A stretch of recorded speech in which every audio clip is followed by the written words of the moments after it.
Good afternoon, everybody. Myself, Dr. G. K. Ora from Durg, Chhattisgarh. I am MD Medicine. I am practicing since last 40 years as a general physician. गर्भावस्था के दौरान खांसी सुरक्षित उपाय और कम मदद लें। खांसी किसी भी समान अनुभव हो सकता है, लेकिन जब आप गर्भवती होती हैं तो खांसी खांसी चुनौतीपूर्ण लग सकती है और चिंता विषय बन सकती है। गर्भावस्था के दौरान खांसी होना सामान्य है, हालांकि जरूरी है कि आप इस बारे में जानकारी रखें क्या हो रहा है। इस वीडियो में आपको इन सब का विश्लेषण करेंगे। हम गर्भावस्था के दौरान खांसी के सामान्य कारणों, उसके बचाव के तरीकों और सबसे महत्वपूर्ण बात, अपने आप या अपने बच्चों के स्वास्थ्य को जोखिम में डाले बिना राहत पाने के लिए आप किन सुरक्षित उपायों का उपयोग कर सकती हैं, इस बारे में बात करेंगे। कारण, सामान्य कारण तो गर्भावस्था में खांसी कारण हो सकता है। इसके कई संभावित कारण हैं। सबसे आम कारणों में से एक सर्दी या फ्लू है। गर्भावस्था स्वाभाविक रूप से प्रतीक्षा प्रणाली में बदलाव लाती है, जिससे कभी कभी गर्भवती महिलाएं वायरस के प्रति अधिक संवेदनशील हो सकती हैं। नतीजतन किसी को बार बार सर्दी या खांसी हो सकती है और ये बीमारियां गर्भावस्था के दौरान कुछ समय तक बनी रहती हैं। गर्भावस्था के दौरान होने वाली हार्मोनल बदलाव एलर्जी के प्रति संवेदनशीलता भी बढ़ा सकते हैं, जिससे संभावित रूप से एलर्जिक राइनाइटिस हो सकता है। असामान्य कारण, अन्य संभावित कारणों में शामिल है साइनसाइटी, जो साइनस का संक्रमण है, ग्रसनी शोथ, जो कि गले की सूजन है, ब्रोंकाइटिस या ब्रोंकियल अस्थमा, जो वायु मार्ग और फेफड़ों को प्रभावित करता है, और निमोनिया जैसे गंभीर संक्रमण। दिलचस्प बात यह गर्भावस्था के दौरान खांसी GERD या गैस्ट्रोइसोफेजियल रिफ्लक्स के कारण भी हो सकती है, जिसमें पेट का एसिड अपने आकिन्य प्रणाली और गले में वापस चला जाता है। सामान्य हार्मोन परिवर्तनों और बढ़ते बच्चे में आगे पेट दबाव डालने का गर्भावस्था के दौरान कोई GERD आम है। गले में एसिड की जलन खांसी की प्रतिक्रिया को ट्रिगर कर सकती है। सामान्य चिंताओं का समाधान, क्या शिशु सुरक्षित है? गर्भावस्था के दौरान बार बार खांसी आने पर एक स्वाभाविक चिंता ये होती है, क्या ये आपके शिशु को नुकसान पहुंचा सकती है? खांसना अपने आप में शिशु के लिए खास आमतौर पर खतरनाक नहीं होता और शिशु को आपकी खांसी का एहसास भी नहीं होता। शिशु के चारों ओर आपके शरीर की सुरक्षात्मक गद्दी उसे सुरक्षा प्रदान करती है। हालांकि अगर खांसी का मूल कारण अनुपचारित छोड़ दिया तो शिशु प्रभावित कर सकता है। अस्थमा, ब्रोंकाइटिस या निमोनिया जैसी स्थितियों का अगर ठीक से प्रबंधन नहीं किया जाए तो आपके स्वास्थ्य बदले में शिशु के स्वास्थ्य पर नकारात्मक प्रभाव पड़ सकता है। गर्भवती महिलाओं को कभी कभी एक और विशेष चिंता होती है कि क्या तेज खांसी से प्लेसेंटल एबॉर्शन हो सकता है। प्लेसेंटल एबॉर्शन एक गंभीर स्थिति है जिसे जन्म से पहले प्लेसेंटा गर्भाशय दीवार से अलग हो जाता है। इसका उत्तर यह है कि तेज खांसी आपके गर्भाशय को इस तरह संकुचित नहीं करती जिससे प्लेसेंटल एबॉर्शन हो, न ही ये डल को शारीरिक रूप से विस्थापित करता है। हालांकि बार बार खांसी असहज हो सकती है और आपके पेट की मांसपेशियों में दर्द या पीड़ा पैदा कर सकती है, लेकिन इससे प्लेसेंटल एबॉर्शन नहीं होता है। इसके अलावा कुछ उपाय जैसे कुछ चाय, घरेलू नुस्खे या बिना डॉक्टरी सलाह के मिलने वाली दवाएं गर्भावस्था के दौरान बिना डॉक्टरी सलाह के लेना सुरक्षित नहीं हो सकता है और शिशु को हानिकारक हो सकता है। इसलिए खांसी के लिए कोई भी नया उपाय लेने से पहले किसी स्वास्थ्य सेवा पेशेवर से सलाह लेना हमेशा बेहतर होता है। चिकित्सा सहायता कब लें? हालांकि गर्भावस्था के दौरान होने वाली कई खांसी गंभीर नहीं होती, फिर भी डॉक्टर से सलाह लेने की सलाह दी जाती है जब सर्दी या खांसी के लक्षण इतने गंभीर हो कि आप ठीक से खा या सो ना पाए। बिना किसी सुधार के कुछ दिनों से ज्यादा खांसी बनी रहे, आपको 102 डिग्री फ़ारेनहाइट या से ज्यादा बुखार हो, खांसी के साथ रंगहीन बलगम आना या सीने में दर्द, सांस में लेने में तकलीफ या घबराहट जैसी आवाज होना, ये निमोनिया, ब्रोंकाइटिस जैसी गंभीर संक्रमण के लक्षण हो सकते हैं, जिसके लिए एंटीबायोटिक जैसे विशिष्ट चिकित्सा उपचार की आवश्यकता हो सकती है।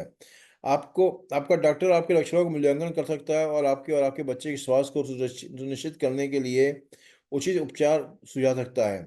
निदान क्या है? जब आप खांसी की शिकायत लेकर डॉक्टर के पास जाते हैं तो निदान प्रक्रिया आमतौर पर आपके लिए विस्तृत चिकित्सा इतिहास से शुरू होती है। आपके डॉक्टर आपसे पूछेंगे आपको कब से खांसी है, क्या ये सूखी या बलगम वाली खांसी है या आपके हाल ही में कोई बीमारी हुई है, आप किसी बीमार व्यक्ति के संपर्क में आए हैं या आपने यात्रा की है या कोई ज्ञात एलर्जी है।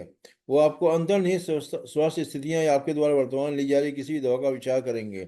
असामान्य आवाजों के संकेत की जांच के लिए शारीरिक परीक्षण किया जाएगा। वे आपके गले और साइनस की भी जांच कर सकते हैं और सूजे, लिम्फ नोड या पोस्ट नेजल ड्रिप के लक्षणों की जांच कर सकते हैं। यदि शारीरिक परीक्षण का स्पष्ट रूप से पता नहीं चलता है तो आपका डॉक्टर जीवाणु, विषाणु या फंगल संक्रमण के लक्षण जांच के लिए प्रयोगशाला परीक्षणों जैसे गले का स्राव, रक्त परीक्षण या थूक का नमूना आदेश दे सकता है। ऐसे मामलों जहां कारण स्पष्ट न हो या आपके लक्षण लगातार या गंभीर बने, आपका डॉक्टर आपको आगे मूल्यांकन के लिए और लक्षित देखभाल के लिए किसी विशेषज्ञ के पास भेज सकता है। सुरक्षित उपाय। गर्भावस्था के दौरान खांसी होने पर आप राहत पाने के सुरक्षित तरीके खोजना चाहेंगी। दवाइयाँ। गर्भावस्था के दौरान आमतौर बिना डॉक्टरी पर्ची वाली दवाओं का सेवन कम से कम करने की सलाह दी जाती है क्योंकि कई सामान्य सर्दी जुकाम की दवाइयाँ आपके शिशु के लिए सुरक्षित नहीं हो सकती हैं। कुछ डॉक्टर आपके शिशु को किसी भी तरह के जोखिम से बचाने के लिए पहले तिमाही यानी 12वें हफ्ते के बाद ही सर्दी जुकाम की दवा लेने की सुझाव देते हैं। गर्भावस्था के दौरान कोई भी दवा लेने से पहले हमेशा अपने स्वास्थ्य सेवा प्रदाता की सलाह लें। हालांकि कुछ दवाओं से आपके शिशु थोड़ा बहुत खतरा माना जाता है, लेकिन फिर भी आपको अपने डॉक्टर से सलाह लेनी चाहिए। डेक्स्ट्रामेथासोन एक खांसी निवारक अक्सर पूरी व्यवस्था के दौरान सुरक्षित माना जाता है। गुजाफेनिन एक कफ निवारक जो बलगम को पतला करने में मदद देता है, पहली तिमाही में बाद स्वीकार है। स्यूरोफेनिन एक डिटर्जेंट आमतौर पर पहली तिमाही में बाद ही लेनी चली जाती है। ये उच्च रक्तचाप वाले लोगों को इससे बचना चाहिए। डाइफेनहाइड्रामिन और क्लोरोफेनारामिन जैसी एंटीहिस्टामिन की आमतौर पर इस्तेमाल की जाती हैं। सांस द्वारा ली जाने वाली डिकंजेशन राहत प्रदान करते हैं और आमतौर पर सुरक्षित माने जाते हैं, लेकिन इनका ज़्यादा से ज़्यादा इस्तेमाल न करना जरूरी क्योंकि इससे कफ जुआओं की समस्या पैदा हो सकती है। सांस द्वारा ली जाने वाली डिटर्जेंट बहुत राहत प्रदान करती हैं, आमतौर सुरक्षित मानी जाती हैं, लेकिन इनका ज़रूरत से ज़्यादा इस्तेमाल न करना जरूरी है क्योंकि इससे आपका कफ जुआओं की समस्या हो सकती है या दवाओं का असर खत्म होने का बाद लक्षण और बिगड़ सकते हैं। अंत में कुछ मामलों में कम खुराक वाली एस्पिरिन दी जा सकती है। तुरंत आराम के लिए कफ ड्राफ्ट मददगार हो सकती है और गर्भावस्था के दौरान सुरक्षित मानी जाती है। अगर इसे मेंथॉल है तो सुझाई गई खुराक का पालन करें। ऐसे कफ से बचना चाहिए जिसमें अल्कोहल या उच्च स्तर की चीनी हो। किसी भी दवा या सप्लीमेंट की सुरक्षा की पुष्टि हमेशा अपने डॉक्टर से करें और आमतौर पर कफ की दवा के लंबे समय तक इस्तेमाल से बचें। अगर आपकी खांसी कुछ हफ्तों से ज़्यादा तक बनी रहती है तो जांच और अन्य उपचार विकल्पों के लिए अपने डॉक्टर से सलाह लें। घरेलू उपचार दवाओं के अलावा कई घरेलू उपचार भी गर्भावस्था के दौरान सर्दी जुकाम के लक्षणों को कम करने में मदद कर सकते हैं। पर्याप्त मात्रा में पानी पिएं। पानी, हर्बल चाय और साफ शोरबा जैसे तरल पदार्थों का सेवन करें। हाइड्रेशन बलगम को पतला करने में मदद करता है जिससे उसे आसानी से साफ किया जा सकता है और आपके शरीर के समग्र स्वास्थ्य को बेहतर बनाता है, खासकर संक्रमण से लड़ते समय।